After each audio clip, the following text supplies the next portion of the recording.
मेहरा वाली, हे पहाड़ा वाली मां, तू ही इस जगत में उजाला फैलाती है, अंधेरों को मिटाती है। मेहरा वाली मां, जब महिषासुर ने स्वर्ग पर आक्रमण करके इंद्र का सिंहासन छीन लिया था, तब देवगण भी त्राही त्राही करते हुए ब्रह्मा, विष्णु और महादेव की शरण में गए थे। सभी देवताओं के संकट को मिटाने उन त्रिदेवों ने तुम्हारा ही ध्यान लगाया था मां जोता वाली। उन सभी के प्राणों से प्रकटी हुई दिव्य ज्योति के समूह में से हे मां दुर्गा, तुमने अद्भुत रूप धारण किया था। तेजस्वी मुखमंडल वाली अष्टभुजाओं में आयुध धारण कर शेर पर सवार हो तुमने ही दुष्ट राक्षसों का वध किया था। तब तीनों लोग तुम्हारी जय जयकार से गूंज उठे थे।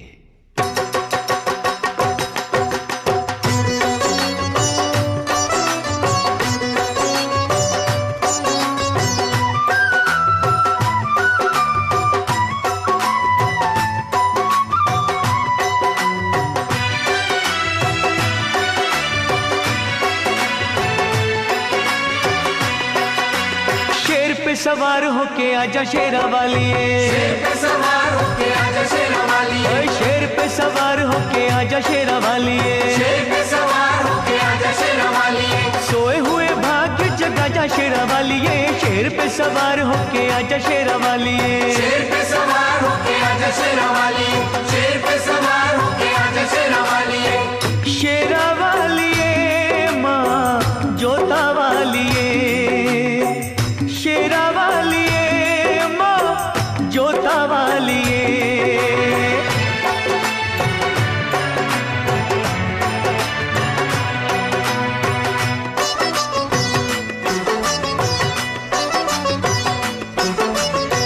जोत मां जगा के तेरी आस ये लगाई है, जोत मां जगा के तेरी लगाई है। जिनका न कोई उनकी तू ही मां सहाई है। रोशनी अंधेरों में दिखा जा शेरा वाली, रोशनी अंधेरों में दिखा जा शेरा वाली, शेर पे सवार होके आजा शेरा वाली, शेर पे सवार होके आजा शेरा वाली, शेरा वाली मां जोता वाली, शेरा वाली मां जोता वाली।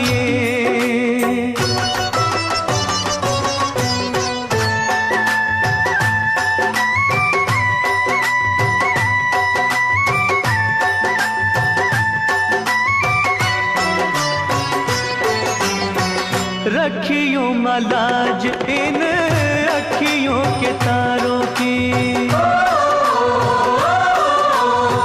रखियो मलाज इन अखियों के तारों की, डूबने न पाए नैया हम बेसहारों की। नैया को किनारे पे लगा जा शेरा वाली, नैया को किनारे पे लगा जा शेरा वाली, शेर पे सवार होके आजा शेरा वाली, शेर पे सवार होके आजा शेरा वाली, शेरा वाली मां जोता वाली, शेरा वाली मां जोता वाली।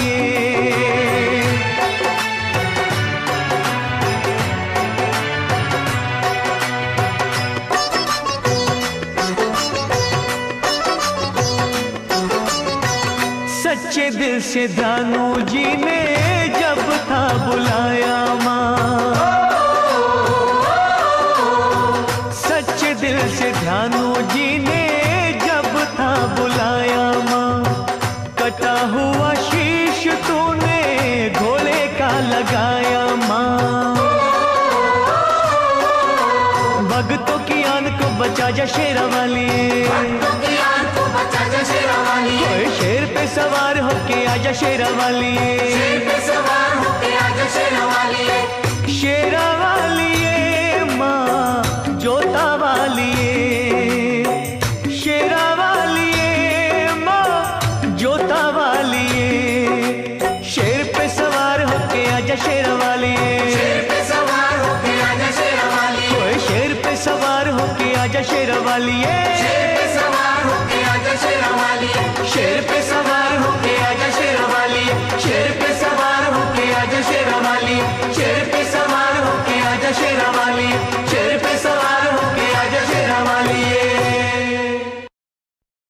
शेरावाली के भक्तों की हर बात निराली होती है।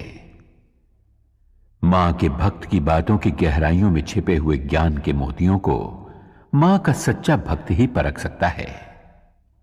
माता वैष्णो का परम भक्त एक किसान था। कड़ी मेहनत करता था और मस्त रहता था। एक दिन मदनपुरा का राजा घोड़े पे सवार हो उस ओर से निकला। पसीने से तरबतर किसान को देखकर बोला, भाई, इतनी मेहनत करके कितना कमा लेते हो? किसान ने कहा, हे राजन, मुझे जितना चाहिए उतना मां शेरावाली की कृपा से मिल जाता है। मजदूरी करके जो भी मिलता है उसके 4 हिस्से कर देता हूं। राजा ने पूछा, वो क्यों भला? 1 हिस्सा खाने के लिए, 1 हिस्सा पिछला कर्ज चुकाने के लिए, 1 हिस्सा आगे के खर्च के लिए और 1 हिस्सा पानी में फेंकने के लिए। राजा ने किसान से पूछा, तुम्हारी बातें रहस्यपूर्ण हैं। समझाते हुए किसान ने कहा, 1 हिस्सा मेरा और मेरे बीवी बच्चों का, यह हुआ खाने का। 1 हिस्सा मेरे बूढ़े मां बाप का खर्च, यह हुआ पुराना कर्ज। 1 हिस्सा मेरे बाद वाली पीढ़ी के लिए, यह हुआ आगे का खर्च। 1 हिस्सा दान में देना, यह हुआ पानी में फेंकना। राजा को किसान की बात जच गई, लेकिन उसने कहा, यह रहस्य कभी किसी को ना बताना, जब तक कि तुम राजा का मुंह 1000 बार न देख लो। किसान ने राजा की बात मान ली।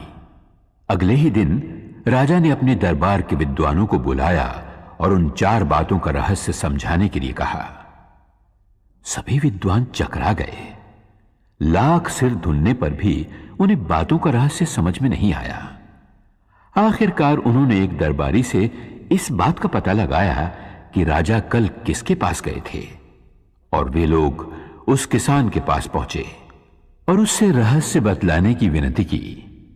किसान पहले तो टालमटोल करने लगा, लेकिन जब वे लोग बाज नहीं आए तो कहा, रहस्य तब बतलाया जाएगा जब 1000 सोने की मोहरें उसे दे दी जाएं। दरबारी विद्वानों ने राजा के कोप से बचने के लिए सोने की मोहरें किसान को लाकर दे दी। उसने सारा रहस्य बतला दिया। अगले दिन जब दरबारियों ने राजा को हूबहू किसान वाला रहस्य सुना दिया तो राजा को विश्वास हो गया कि ये बातें किसान ने ही वचन भंग करके दरबारियों को बतला दी हैं। उसने किसान को बंदी बनवा के दरबार में बुलवाया। तुमने 1000 बार हमारा मुंह देखे बिना रहस्य दूसरों को क्यों बतलाया? तुम्हें प्राण दंड मिलेगा। किसान ने कहा, महाराज, इन्होंने आपके चेहरे वाली 1000 स्वर्ण मुद्राएं मुझे दी। मैंने एक एक करके आपका चेहरा 1000 बार देखा, तभी रहस्य बतलाया। मैंने वचन भंग कहां किया महाराज? यह सुनकर राजा किसान पर प्रसन्न हुआ और उसे और भी इनाम दिया।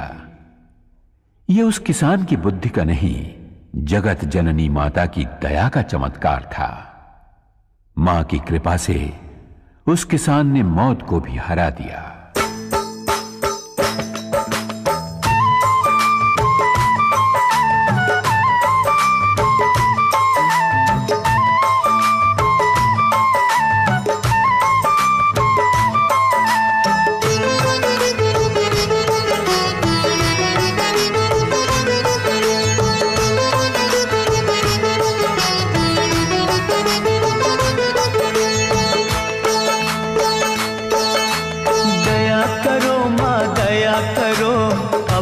मुझ पर दया करो, दया करो माँ दया करो, अब तो मुझ पर दया करो। देर भई बड़ी देर भई, यूं न देर लगाया करो।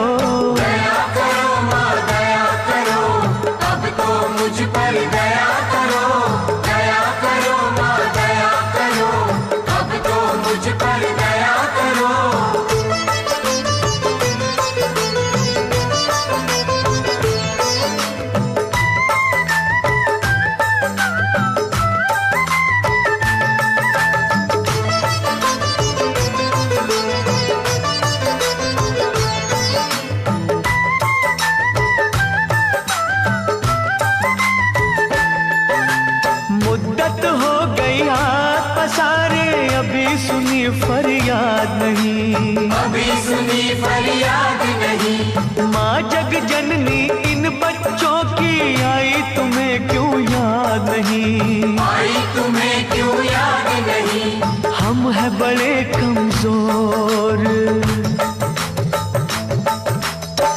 है बड़े कमजोर, हमारा सब्र न यूं आजमाया करो।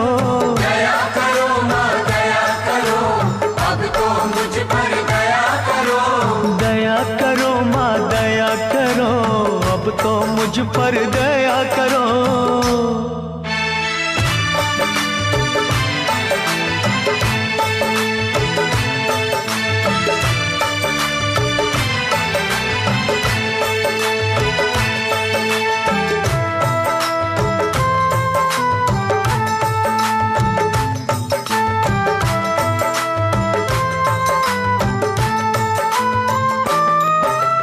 धुनी रमाई अलख जगाई, बिगड़ी बना दो बात माँ। बिगड़ी बना दो बात माँ। अष्टभुजी माँ बच्चों के सर कोई तो रख दो हाथ माँ। कोई तो रख दो हाथ माँ। जीते हैं जो तेरे सहारे,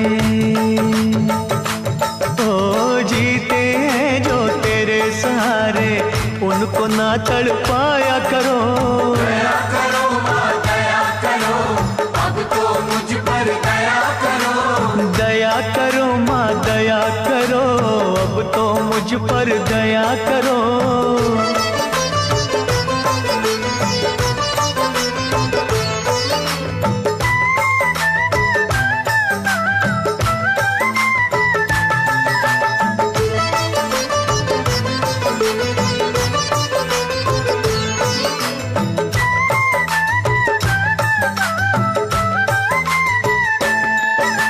सच्चे मन से चिंता हरणी हम तो पुकारे जाएंगे। हम तो पुकारे जाएंगे। तू ही सुनेगी तुझे कहेंगे, झोली यही फैलाएंगे। झोली यही फैलाएंगे। छोड़ेंगे ना चरण तुम्हारे, हो छोड़ेंगे ना चरण तुम्हारे, चाहे हमें ठुकराया करो। दया करो माँ दया करो, अब तो मुझ पर दया करो। दया करो माँ दया करो, अब तो मुझ पर दया करो। देर भई बड़ी देर भई, यूं न देर लगाया करो। दया करो माँ दया करो, अब तो मुझ पर दया करो। दया करो माँ दया करो, अब तो मुझ पर दया करो। दया करो माँ दया करो, अब तो मुझ पर दया करो। दया करो माँ दया करो, अब तो मुझ पर दया करो।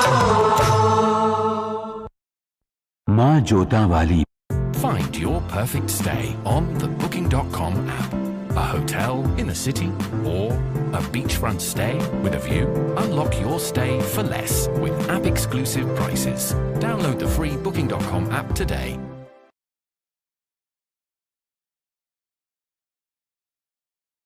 बड़ी दयालु है।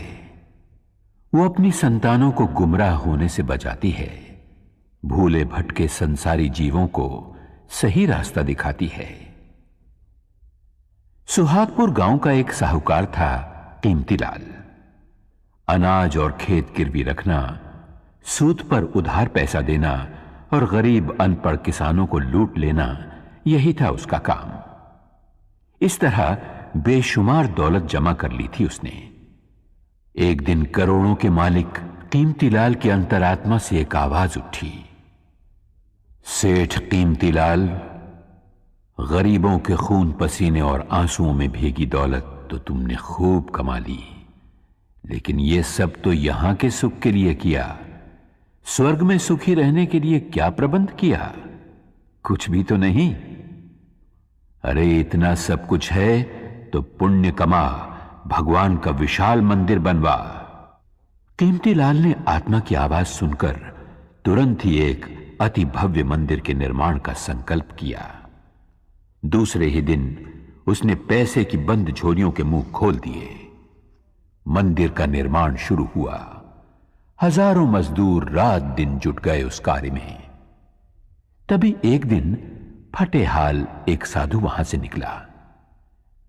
साधु कीमतीलाल के पास आकर बोला, सेठ जी, सुना है और देख भी रहा हूं कि आप स्वर्ग में ठाट बाट से रहने का इंतजाम अभी से कर रहे हो। कीमतीलाल अभिमान से बोला, सही सुना है तुमने, मैं ये मंदिर इसीलिए बनवा रहा हूं। कहो क्या आज्ञा है? साधु बोला, मैं ठहरा गरीब साधु, मेरे पास केवल ये सुई है, छोटी सी सुई, इसके सिवा कुछ भी नहीं। मेरे गुरु ने मुझसे कहा था, बेटा हर इंसान को मरते वक्त अपना सर्वस्व यहीं छोड़ जाना पड़ता है, कुछ भी साथ नहीं ले जा पाता। लेकिन आज आपको देखा तो पता चला कि आप स्वर्ग में इसी ठाट बाट के साथ पहुंचोगे। अगर कष्ट ना हो तो एक छोटा सा काम करोगे? कीमतीलाल बोला, अरे बाबा जल्दी कहो, आपका काम हो जाएगा। साधु ने कहा, यह सुई भी अपने साथ लेते जाना, मैं जब स्वर्गवासी हो जाऊंगा तब वहां आकर तुमसे ले लूंगा। वहां के चमकीले कीमती वस्त्र फटेंगे तो यह सुई सीने के काम आएगी। साधु की इतनी सी बात सुनते ही कीमतीलाल की आंखें खुल गईं। वो उस महात्मा के चरणों में गिरकर बोला, महाराज आप बिल्कुल सच कह रहे हैं। मरने के बाद जब अपना ये शरीर तक साथ नहीं आता तो भला और वस्तुएं क्या साथ आएंगी। मैंने बहुत सारे पाप किए हैं, उन पापों का प्रायश्चित मुझे स्वयं यही देवी मां की आराधना, भक्ति और सेवा से करना होगा, वरना मुझे नरक में भी जगह नहीं मिलेगी। साधु के रूप में माता वैष्णो देवी का वो सेवक कीमतीलाल को सही राह दिखाकर अपनी राह चलता बना। उसके होंठों पर मां की भक्ति का ही गीत था।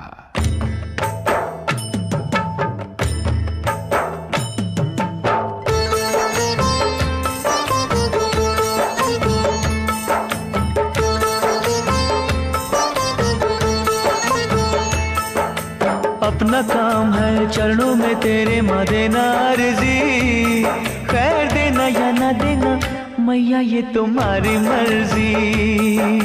अपना काम है चरणों में तेरी माँ देना अर्जी, खैर देना या न देना मैया ये तुम्हारी मर्जी।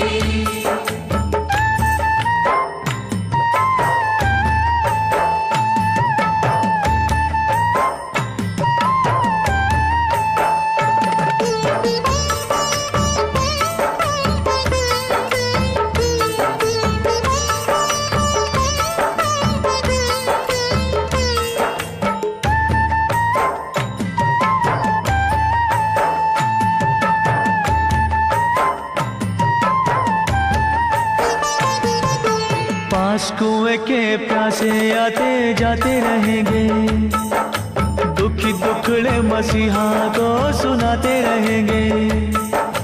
कोई तुझसे भवानी मां जायदाद मांगेगा, कोई पलड़ा फैला के मां औलाद मांगेगा। जैसी जिसकी तमन्ना होगी देगा अर्जी, खैर देना या न देना मैया ये तुम्हारी मर्जी। अपना काम है चरणों में तेरी माँ देना अर्जी, खैर देना या न देना मैया ये तुम्हारी मर्जी।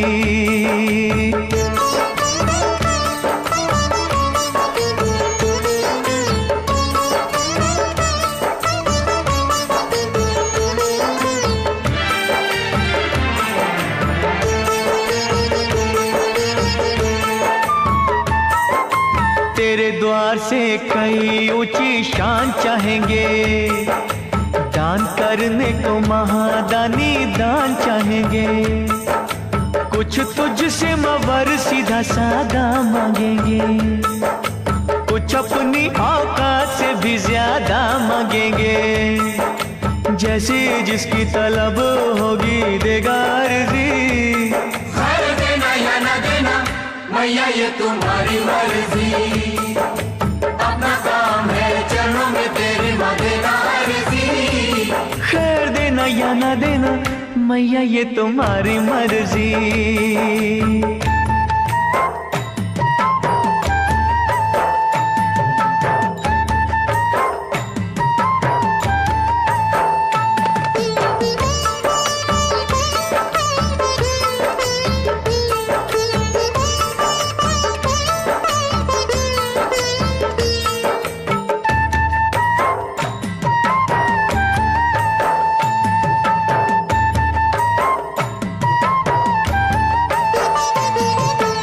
किसे क्या कब देना ये तो तू ही जाने है। तेरी शक्ति को दुनिया सारी ही माने है। भक्ति भाव से जिसने तेरा नाम लिया है, तूने गिरते हुए को आकर थाम लिया है। समझ होगी जैसे भी जिसकी देगा अर्जी। खैर देना या न देना मैया ये तुम्हारी मर्जी। अपना काम है चरणों में तेरे माँ देना अर्जी। खैर देना या ना देना मैया ये तुम्हारी मर्जी। खैर देना या ना देना मैया ये तुम्हारी मर्जी। खैर देना या ना देना मैया ये तुम्हारी मर्जी। मैया पहाड़ों वाली की लीला ही न्यारी है। वो अपने भक्तों पर दया अवश्य करती है, परंतु कठोर परीक्षा लेने के बाद। गरीबदास बहुत ही गरीब था। दूसरों की सुख संपत्ति देखकर उसका मन भी ललचाया करता था। वो चाहता था कि उसके झोपड़े की जगह जवाहरात से जड़ा सोने का महल हो। ऐसा महल जिसे देख बड़े बड़े राजा महाराजा, चक्रवर्ती सम्राट भी तरस जाएं। धन वैभव प्राप्ति के लिए गरीबदास ने सब देवी देवताओं से मन्नतें मांगी, लेकिन बात न बनी। तब एक साधु के कहने पर गरीबदास ने माता भगवती को अपने हृदय मंदिर में बिठाया। उसी का दिन रात सुमिरन करते हुए वो आगे बढ़ा। कई दिनों तक चलते रहने के बाद वो पहुंचा एक सुनसान बियाबान जंगल में, जहां उसे एक बुढ़िया मिली। वो बोली, बेटे क्या खोजने के लिए इस तरह भटक रहा है? गरीबदास ने अपने मन की इच्छा उस बुढ़िया को बताई तो वो बुढ़िया बोली, अरे पगले, तू जिस खजाने की खोज में भटक रहा है वो तो वहां सामने वाली पहाड़ की नीचे वाली गुफा में छिपा है। जा, वहां जाकर जितने रतन उठा सके उठा ले। गरीबदास की खुशी का पार न रहा। बुढ़िया ने जो जगह बतलाई थी वो उसने ढूंढ निकाली। चट्टान हटाकर वो गुफा में दाखिल हुआ। वहां बिखरे पड़े अमूल्य हीरे जवाहरात की चकाचौंध से गरीबदास की आंखें चुंधिया गईं। उसे अफसोस इस बात का था कि साथ में वो इतनी झोलियां नहीं लाया था। फिर भी उसने हीरे जवाहरात बटोरने शुरू किए। तभी ऊपर गड़गड़ाहट सुनकर वो घबराया। चट्टान ऐन गुफा के मुंह के पास लुढ़कती हुई आई और गुफा का द्वार बंद हो गया। हवा रुक जाने से गरीबदास का दम घुटने लगा। वो छटपटाते हुए सोचने लगा, अगर दम घुटने से मेरे प्राण निकल गए और मैं मर गया तो ये हीरे जवाहरात मेरे किस काम आएंगे? मैं गरीब ही ठीक था, कम से कम खुली हवा में सांस तो ले पाता था। गरीबदास घबराया, छटपटाया, थरथराया। तब उसे साधु की बात का स्मरण आया। उसने वहीं मां शेरावाली का नाम पुकारा। हे शक्तिदायिनी, मेहरा वालिए मुझे बचा ले, मेरे प्राण बख्श दे, मुझे धनवान नहीं बनना। उसकी सच्ची पुकार मैया ने सुन ली। चट्टान हटी, गुफा का दरवाजा खुला और हवा के झोंके के साथ ही गरीबदास के सामने वही बुढ़िया मां शेरावाली के रूप में आ खड़ी हुई। मां मुस्कुरा रही थी, आशीर्वाद दे रही थी। गरीबदास दौड़कर माता के चरणों में गिर पड़ा और विनती करने लगा।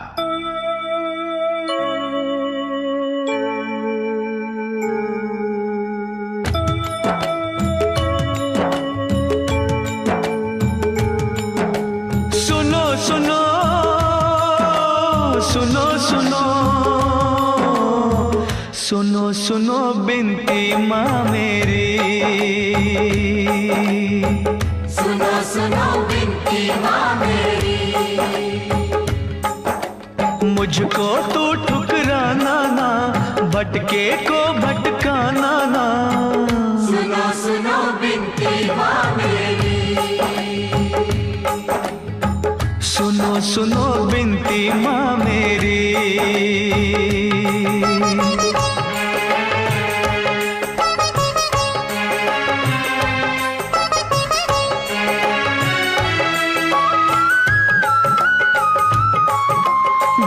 झरझर बहते आँख से आंसू, रोता है मन मेरा, रोता है मन मेरा, रोता है मन मेरा।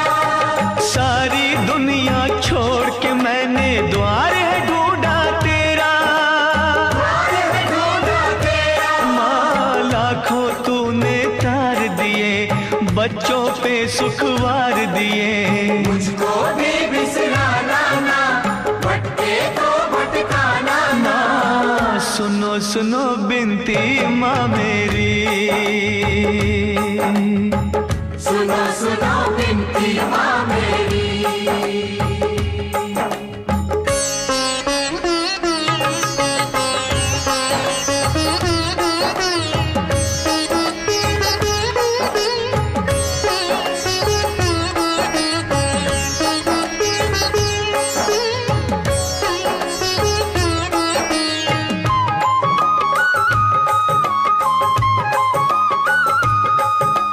सत्य कर्म और धीरज मन का तुझसे है सब लेना, तुझसे है सब लेना, तुझसे है सब लेना।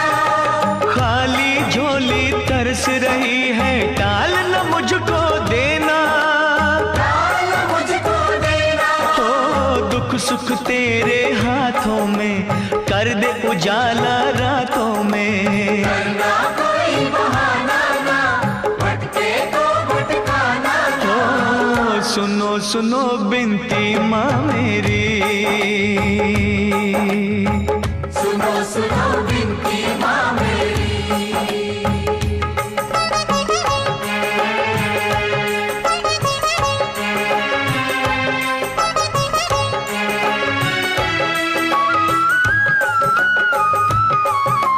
तेरे खजानों में जग जननी तीन लोक की माया, तीन लोक की माया, तीन लोक की माया। सृष्टि के हर जीव ने तुझसे जो मांगा सो पाया, जो मांगा सो पाया। हो मैं भी खड़ा हूँ दर तेरे, दुख संताप तू हर मेरे, और मुझे तरसाना ना, भटके तो भटकाना ना। माँ सुनो सुनो बिनती माँ मेरी, सुनो सुनो बिनती माँ मेरी। मुझको तू ठुकराना ना, भटके को भटकाना ना, सुनो सुनो बिनती माँ मेरी, सुनो सुनो बिनती माँ मेरी। सुनो सुनो बिनती माँ मेरी, सुनो सुनो बिनती माँ मेरी।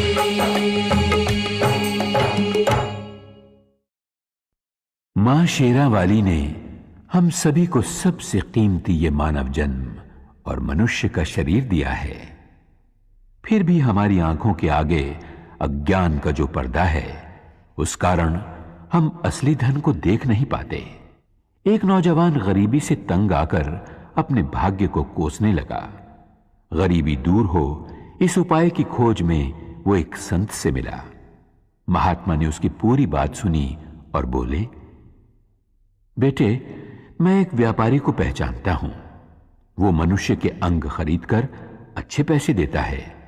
तुम अपनी दोनों आंखें बेच दो उसे, वो 50,000 रुपए देगा। युवक बोला, हाँ, आप कैसी बात करते हैं महाराज, 50,000 रुपए लेकर मैं क्या करूंगा? बिन आंखों के अंधा नहीं हो जाऊंगा? तब संत ने कहा, तो ठीक है, दोनों हाथ बेच दो, 30,000 रुपए मिल जाएंगे। युवक बोला, अरे 2 हाथ बेचकर 30,000 रुपए मिल भी गए तो किस काम आएंगे? मुझे अपाहज नहीं बनना। अच्छा, तो ऐसा करो, अपनी दोनों टांगें उसे बेच दो, 20,000 रुपए मिल जाएंगे। चलो 2 ना सही, 1 टांग ही बेच दो, 10,000 रुपए क्या बुरे हैं? नौजवान बोला, वाह महाराज वाह, क्या रास्ता बताया है धन कमाने का, मैं लंगड़ा नहीं हो जाऊंगा। संत बोले, फिर ठीक है, पूरा शरीर 1 लाख में बेच दो।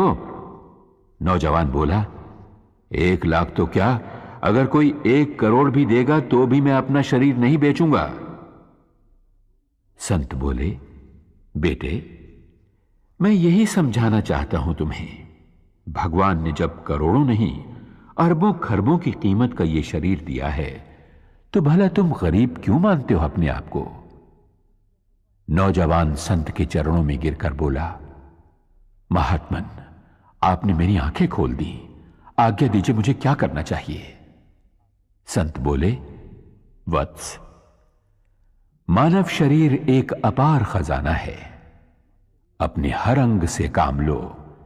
इस शरीर के रोम रोम में शक्ति रूपिणी जगदंबे का आह्वान कर। मां शेरा वाली तेरे मन मंदिर में आन बसेगी। तब सोना चांदी हीरे जवाहरात तो क्या, जो तू चाहेगा वही पाएगा। जा, मां की भक्ति में लीन हो जा, कण कण में मां के दर्शन कर।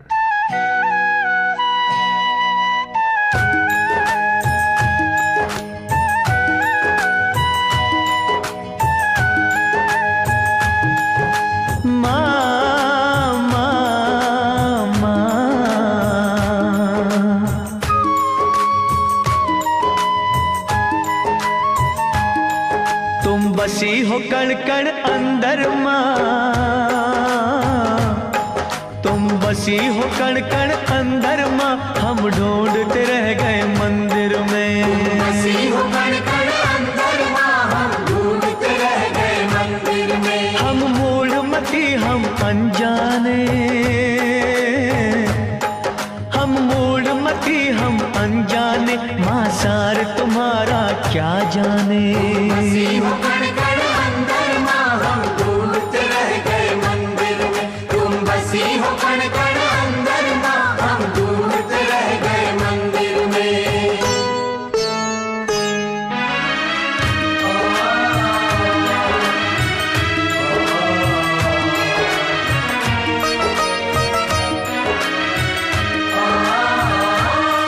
तेरी माया को ना जान सके,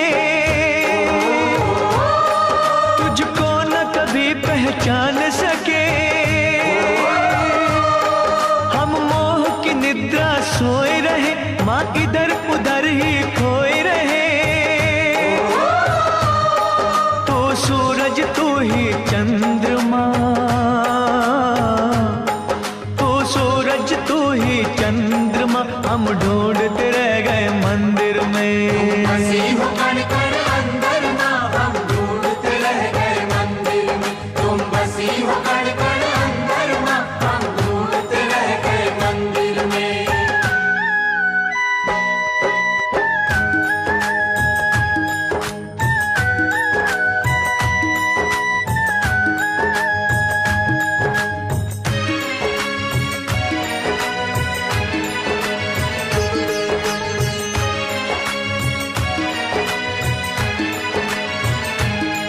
हर जगह तुम्हारे डेरे मां,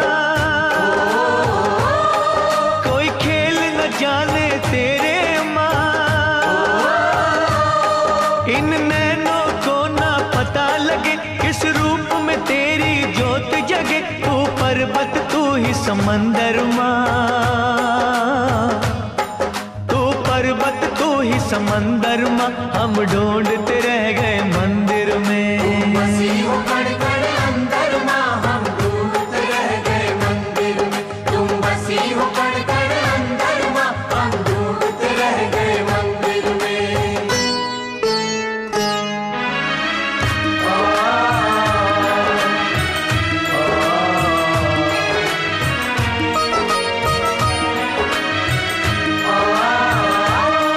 कोई कहता तुम ही पवन में हो,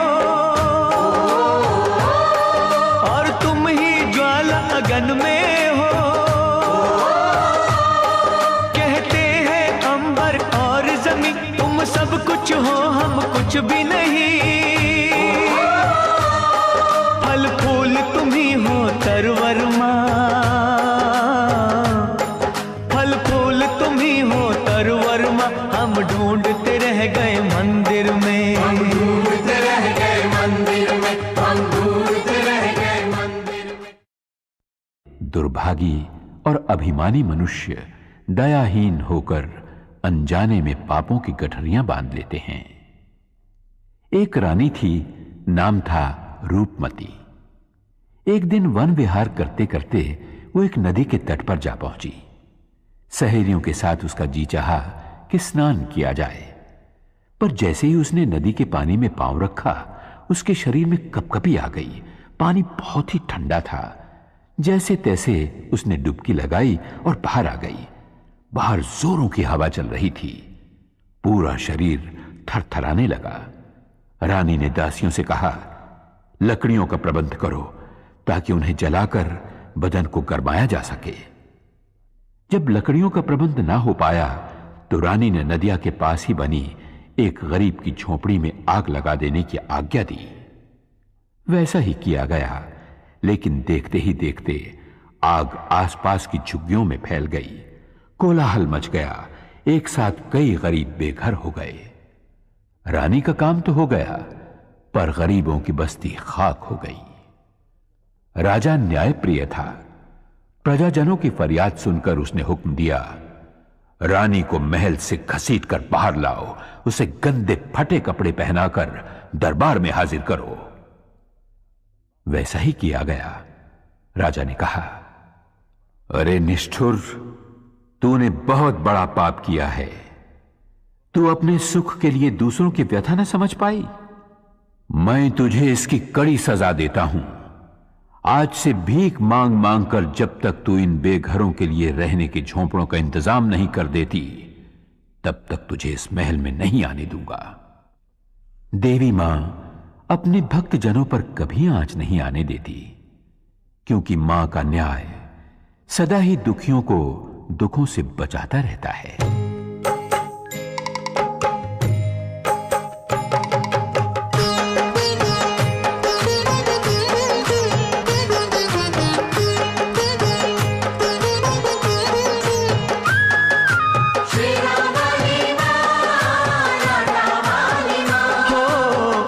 तुम्हारे भक्त जनों पे आए क्यों, जिस पे तुम्हारा हाथ है वो दुख पाए क्यों। आज तुम्हारे भक्त जनों पे आए क्यों, जिस पे तुम्हारा हाथ है वो दुख पाए क्यों, जिस पे तुम्हारा हाथ है वो दुख पाए क्यों।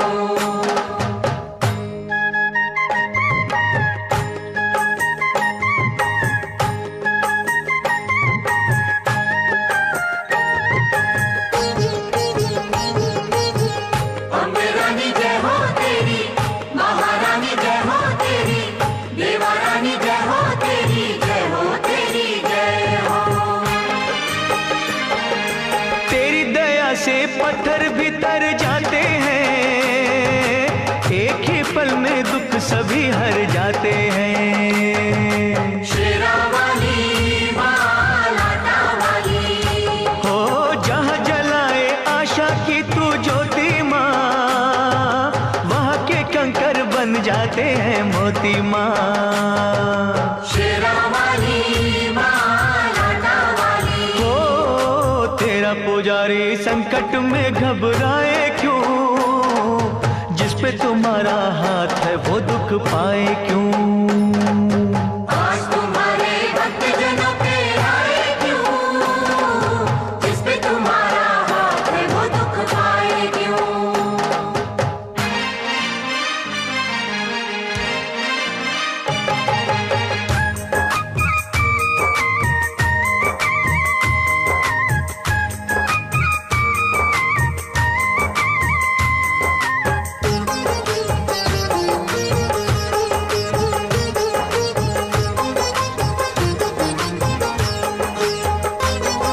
सूखे में तू जल थल करने वाली माँ, गागर में तू सागर भरने वाली माँ। शेरा वाली मां, लाटा वाली हो जादू तेरा बोले है सर चढ़ के माँ, तू चाहे तो मुर्दों का दिल धर के माँ। शेरा वाली मां, लाटा वाली हो नाम दीवानों को मोह माया भटकाए क्यों, वो दुख पाए क्यों। आज तुम्हारे भक्तजनों पे आए क्यों, जिस पे तुम्हारा हाथ है वो दुख पाए क्यों।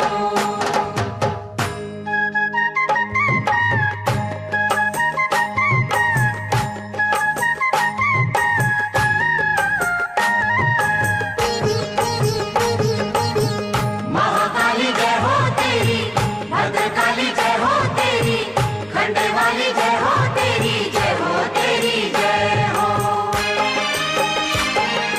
जब भी बरसे तेरी दया का बादल माँ, आग का दरिया हो जाता है शीतल माँ।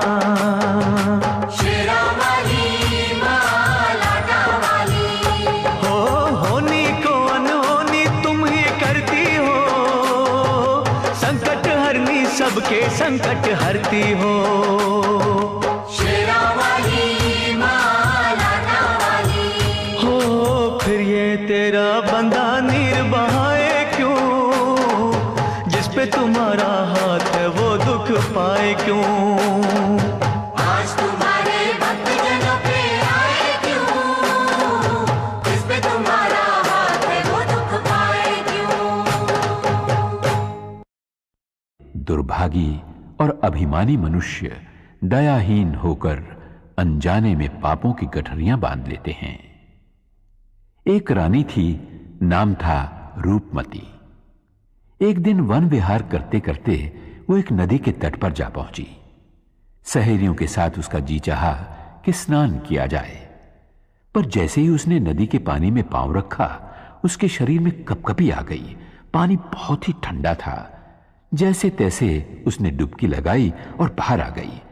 बाहर जोरों की हवा चल रही थी। पूरा शरीर थरथराने लगा। रानी ने दासियों से कहा, लकड़ियों का प्रबंध करो ताकि उन्हें जलाकर बदन को गरमाया जा सके। जब लकड़ियों का प्रबंध ना हो पाया तो रानी ने नदिया के पास ही बनी एक गरीब की झोपड़ी में आग लगा देने की आज्ञा दी। वैसा ही किया गया, लेकिन देखते ही देखते आग आसपास की झुग्गियों में फैल गई। कोलाहल मच गया। एक साथ कई गरीब बेघर हो गए। रानी का काम तो हो गया, पर गरीबों की बस्ती खाक हो गई। राजा न्यायप्रिय था। प्रजाजनों की फरियाद सुनकर उसने हुक्म दिया, रानी को महल से घसीटकर बाहर लाओ, उसे गंदे फट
तुझे इस महल में नहीं आने दूंगा। देवी मां अपने भक्त जनों पर कभी आंच नहीं आने देती, क्योंकि मां का न्याय सदा ही दुखियों को दुखों से बचाता रहता है।